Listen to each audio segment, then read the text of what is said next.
Panginoon. Amen.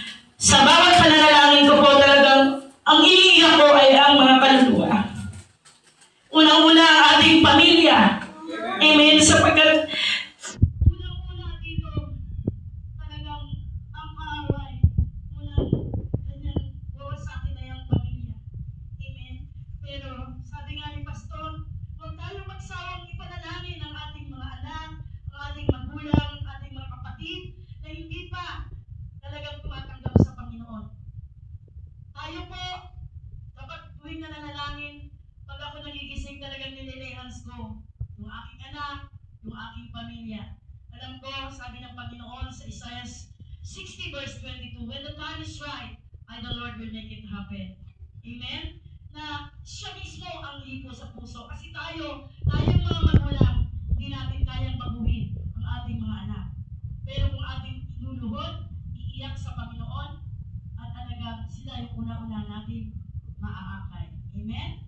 Kaya nagpapasalamat po ako sa Panginoon dahil sa ating paglilingkod sa Panginoon, sa mga bago po, tayo po, maraming mga trials, pero hindi pinagkaloob ng Panginoon na umalis sa church nito. Amen? Sapagkat it's all about Jesus, it's not about us. Amen? Sabi nga dito, may bibigay lang ako na scripture sa Mateo 18 verse 6 to 7. Mas mabuti pa sa isang tao ang siya'y bintinan sa leeg ng isang malaking kilingang bato at ihulog sa kailagiman ng dagat, kaysa siya'y maging sanhi ng pagkakasala ng isa sa maliliit na ito na nananampalataya sa akin. Kahabag-habag ang daigdig sa dami ng mga tuksong nagiging sanhi ng pagkakasala, hindi na maiwasan ang pagdating ng tukso. Ngunit kakilakilabot ang sasapitin ng taong pinanggalingan nito. Amen? Mga magulang, mga nanay, mga tatay, mga kabataan, mula po tayo na tayo isila, tungkulin na natin, no, na maglingkod sa Panginoon. Kahit mga estudyante, mga kabataan, mag-share tayo ng salita ng Diyos upang maligtas ang kaluluwa ng ating kapwa. Amen?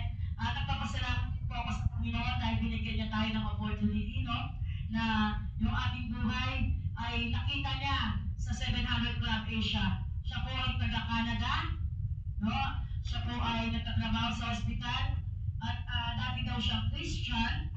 Christian na rin siya pero hindi talaga ganun kalago. Kumbaga lost soul, no? Siya'y uhaw na uhaw sa salita ng Diyos. Marami daw siyang pinanood sa 700 Club Asia, marami siyang minessage, pero tayo lang po ang tumugon. Amen? Kaya grabe yung kanyang pagdadalamhati sa kaunawan ng salita ng Diyos, encouragement. Tayo po ay nagbahagi sa kanya ng encouragement at tayo po ay pinanalangin natin siya. Tumawag po siya doon, taga-Canada po, at palakpakan natin ang ating Diyos dahil kanina po, nagtanong siya, nagbigay ako ng picture ni Pastor Dino at nagtanong po siya kung anong address ng ating church. Amen. Talagang tunay kapag ang motibo po natin ang para lang sa Panginoon, hindi para sa ating sarili. Tutugon ng ating Diyos sa buhay. Kahit ibig sabihin, no, talagang may purpose ang Panginoon. Sabi ko, Lord, ano po ang mga ipagagawa mo sa akin?